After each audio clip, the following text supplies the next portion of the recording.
सुप्रभात दोस्तों, welcome to my YouTube channel C2C cost to cure health hub. आज कहानी एक बुजुर्ग और एक बच्चे की। बुजुर्ग जो पहाड़ों की वादियों में रहते थे, रोज़ सुबह उठकर पहाड़ के ऊपर चोटी पर चढ़ते थे और सुबह वापस आते थे। उनका छोटा सा बच्चा, 5-6 साल का बच्चा, रोज़ उन्हें देखता था और उसके मन में जिज्ञासा होती थी कि पिताजी ऊपर कहाँ जाते हैं, मैं भी जाऊँगा। एक दिन बच्चे ने हाथ पकड़ लिया। पिताजी ने कहा, तुम बहुत छोटे हो, रास्ता बहुत छोटा है, तुम नहीं चढ़ पाओगे। फिर भी जिद के आगे पिताजी को झुकना ही पड़ा। उसे हाथ पकड़कर ले गए। एकदम संकरा रास्ता, एक तरफ घाटी, दूसरी तरफ पहाड़ की दीवार। थोड़ा भी पैर फिसला तो सीधे नीचे जाएंगे। ऐसे चलते चलते बच्चे का हाथ छूट गया, बच्चा पीछे रह गया और जाकर एक बहुत बड़े पत्थर से टकरा गया। क्योंकि पिताजी रोज जाते थे, उनको पत्थर पता था, वो बगल से निकल गए। बच्चे का ध्यान नहीं था। बच्चे को जोर की चोट लगी और बच्चा चिल्लाया, आ।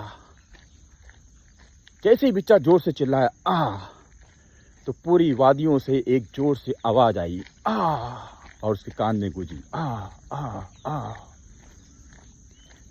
ये सुनकर बच्चा घबराया, सकपकाया और उसे डर लगने लगा कि मुझे कोई देख रहा है।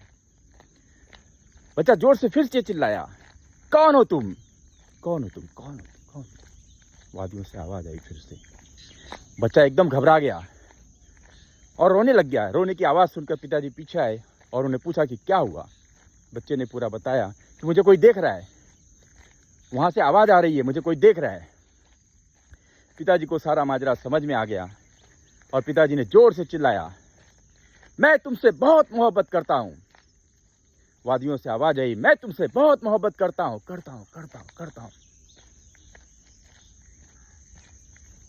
बेटा देख रहा है ये क्या हो रहा है, ये आवाज तो अच्छी आ रही है, मुझे तो डरावनी आवाज आ रही थी।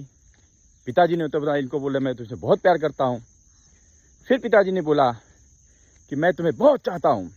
तो वादियों से फिर से आवाज आई, चाहता हूं, चाहता हूं, चाहता हूं।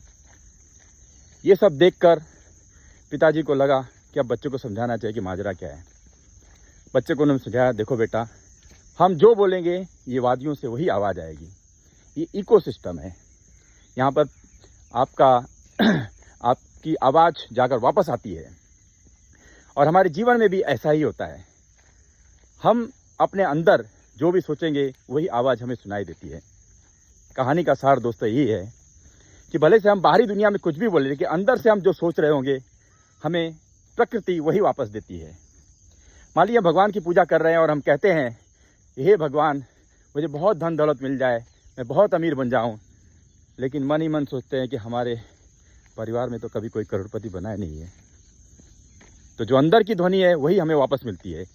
मान लीजिए हम कहते हैं कि मैं सबसे निडर आदमी हूँ और मन ही मन में सोचता हूँ कि मैं पहाड़ पे नहीं चढ़ पाऊँगा, तो वही होगा, हम पहाड़ पे नहीं चढ़ पाएंगे। तो हम जो सोचेंगे दुनिया हमें वही वापस देगी।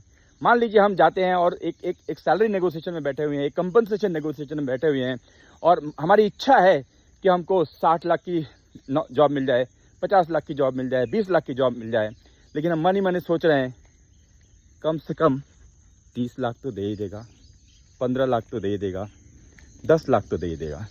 तो ये जो मन ही में हम सोचते हैं ना, वही मिलता है। तो think big, think positive, have a great day.